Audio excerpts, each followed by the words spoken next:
How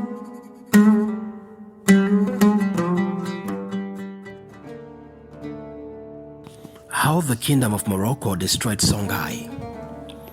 After the death of the last true emperor of Songhai, Askia Mohammed, Songhai became a true slave state under the leadership of Askia Ishaq II, and the Portuguese slave trading post at Sao Tome and Sao Salvador crippled the trans-Saharan slave trade and opened the door for the horrific transatlantic slave trade.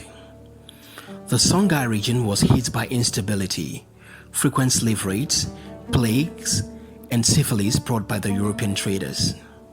In 1549, the new Saadi dynasty took the North African kingdom of Morocco, flirted with apocalypse and won. They seized the Portuguese forts and trading posts on the Moroccan coasts and expelled them. In return, King Sebastian waged a war on Morocco and came on the campaign with his entire royal court. But out of surprise, the Moroccans overpowered and defeated the Portuguese and killed their king and nobles in the battle. War is expensive, and this one had emptied the coffers of the poor Moroccan sultan, and to replenish his treasury, he fixed his choice down south. They heard that there's a mountain of gold in Songhai and also planned to take the salt mines of Takhaza. Judá Pasha, a Spanish boy captured by Moroccan slavers, raised in the service of the Sultan and rose to become a great general, was chosen for the Songhai job. With a small army of about 40,000, most of whom are Spanish mercenaries, against the hefty Songhai army and the gruesome task of crossing the Sahara with their equipment. It took them 4 months to cross the Sahara, and most of them had died on the journey. In crossing the mosquito-infested swamps of the Niger River, more of them died of malaria, and their dwindling numbers could tell in whose favor the battle would go. But don't be quick to judge. The Moroccan invaders had secret weapons, which the leaders of Songhai had ignored for years. Guns and gunpowder, an invention from China. Finally, they made it to the city of Gao, where they saw the great Songhai army march out in great numbers. They heard rumors of the magic weapons the Moroccans brought, and the strategy they came up with to neutralize the gunfire was an insult to the military intelligence Sunni Ali and Askia Mohammed were noted for.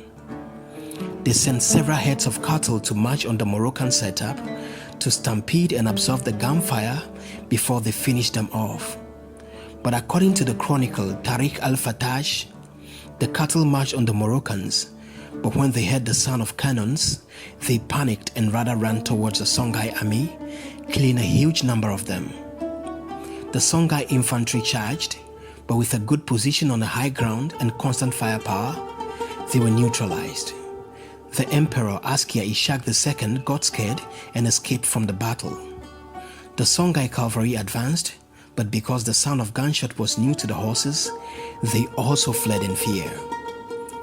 Judá Pasha and his men took the valuables of Gao, burned the city, and moved to Timbuktu and Djenné, seized the treasures and burnt the cities as well.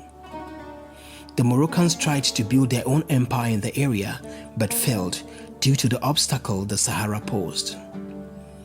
Judá Pasha returned to Marrakesh with loads of treasures after his 9 years raid of Songhai. He was given 30 camel loads of gold as payment. Songhai finally fell and its powers collapsed.